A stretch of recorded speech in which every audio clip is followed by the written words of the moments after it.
سلام دوستا، وقت نو به امریکا میایی، اولین دفعه می باشه که به امریکا میایی کدام کار را باید شروع کنی. دوستا این ویدیو را تا آخر نگاه کنین، بسیار جالب است و من براتون راهش میگم که باید کدام کار را انجام بدین تا که بتونین همی بلایتون که از در اول که سرتون وضع میشه یا را پی کرده بتونین و از بوج زندگی براین. در غیر از او بسیار براتون مشکل می باشه و بسیار مشکلات مواجه میشین. عزیزانی که چینل ما را سابسکرایب نکردین، چینل یوتیوب ما را سابسکرایب کنین، ویدیو را لایک کنین، نظریاتتون در بخش کامنت ها با من شریک بسازین. دوستای عزیز، اولین کاری که مثلا شما وقتی که از افغانستان میایین، هر رقم مثلا در افغانستان کاری که می داشته باشین، وظیفه‌ای که می داشته باشین، در هیچ نمیتونین که در اول همون کار شروع کنین. چرا که شما و بسیار مثلا اسنادا ضرورت می داشته باشین، سرتیفیکیت ضرورت می داشته باشین و مثلا به پول نیاز می داشته باشین که اونمو کار باید شروع کنین. لیکن به خاطر بقای زندگی که مثلا در امریکا شما بتونین که در اول باید زندگیتون سپری کنین، بلایتون پی کنین و امو مصارف که سر شما می باشه او را بتونین پیش ببرین. چی کارا باید کنین؟ در اول دوستا بسیاری از کاراست که مثلا شما میتونین کرده، میتونین که مثلا برین در استورا کار کنین، در مثلا والمارت می باشه، تارگت می باشه، کاسکو می باشه، در اینا میتونین که مثلا کار کنین. لیکن این کارا که هست تماما از یا که هست بسیار ثقیل می باشه. مثلا شما مجبور و مکلف هستین که از صبح تا به شام استاد شوین. اگر کشیر هستین، اگر مثلا کار میکنین، مجبور هستین که فیزیکلی باید برین کار کنین که مثل ماشین واره هستن کار بگیره. لیکن کار آسانش چیست؟ یک چیز در امریکا کار آسان است که به نام سکیوریتی میگن. سکیوریتی چی است؟ یک سکیوریتی وظیفه است که مثلا به حساب وطنی ما شما برش میگن که مثلا نگهبان هستی یا گارد هستی یا گارد هستی که مثلا در افغانستان وقتی که این وظیفه را اجرا میکنی، مثلا دان دروازه یا یک پست را برات انتخاب میکنه که در اینجا تو می باشی و هر نفری که مثلا تیر میشه یا بیر میشه باید مثلا از او آگاه باشی که کی آمد، کی رفت، مثلا چی را آورد، چی را برد، تماما این چیزا را باید متوجهش باشی که کسی مشکوک داخل از او جایی که مثلا هست داخل نشه و به این رقم گپا. این چیز ما در اینجا به نام سکیوریتی داریم که لباسک‌های منظم میپوشی، مثلا پاک صفا، یک چک پوینت برات مثلا انتخاب میکنه، یک جایی را مثلا انتخاب میکنه که خودت مثلا در اوجا میباشی و اینمی چیزایی را که من گفتم متوجه میباشی. مثلا استاد می باشی و دیام مثلا چند رقم از بعض جایا مثلا می باشه که قرار در موتر شیشتی فقط چی میکنی، هر ساعت راپور میدی، در غیر از اون مثلا در موتر شیشتگیستی، خواندن میشنوی، چای میخوری، غذا میخوری، هر کاری که میکنی کس همراهت کار نداره که بهترینش اینمی است.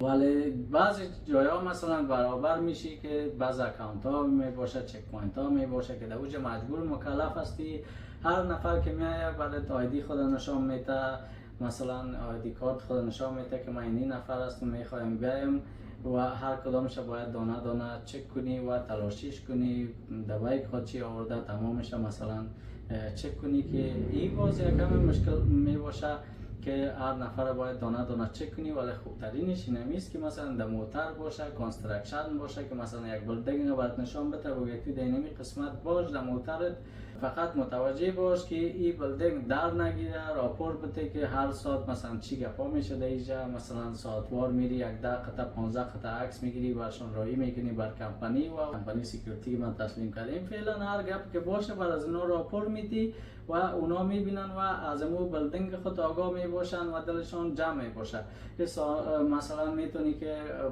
8 ساعت کار کنی، 10 ساعت، 12 ساعت، او نظر به خودت است که چقدر مثلا تو حوصله داری و کار میکنی که بهترین کارش اینمیست.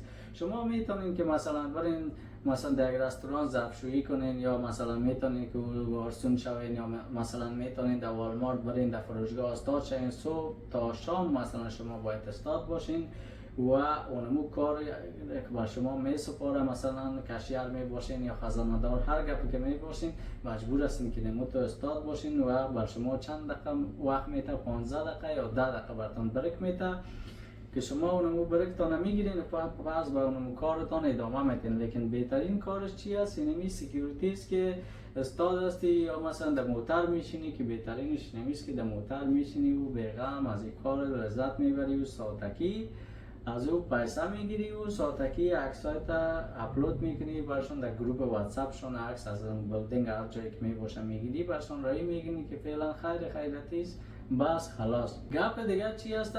در پالی از این که مثلا این کار میکنی حتما باید یک درس بخوانی یا مثلا بسیاری از رشته است که میتونی بخوانی.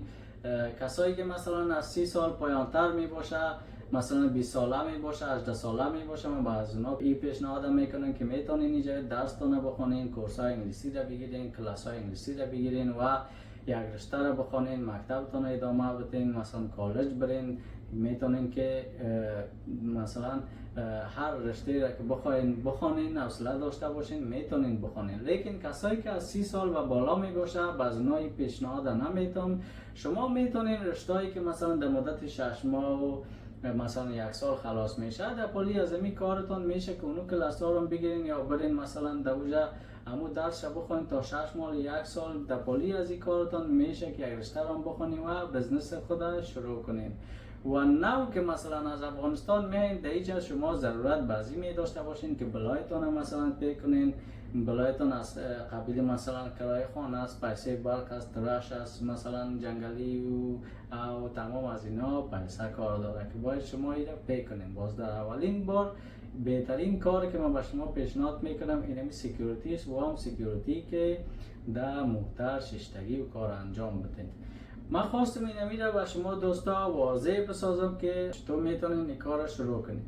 این کار فقط میرین درس را میخوانین، فقط کافی است که انگلیسی را بفهمین. میرین درس را میخوانین، مثلا 30 ساعت یا 40 ساعت درس داره که او را میرین میخوانین و او را از پیشتان امتحان میگیره و امتحانش میتین و شما لایسنس میده که شما میتونین در این بخش کار کنین.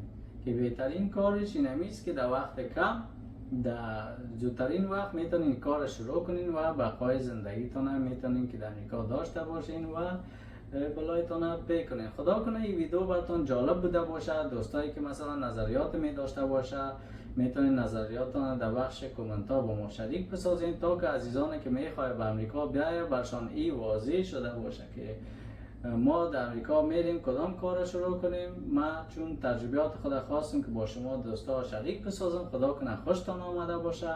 ویدیو را لایک کنین، چینل ما را سابسکرایب کنین. تا دیدار بعد شما را به الله یکتا می سپارم.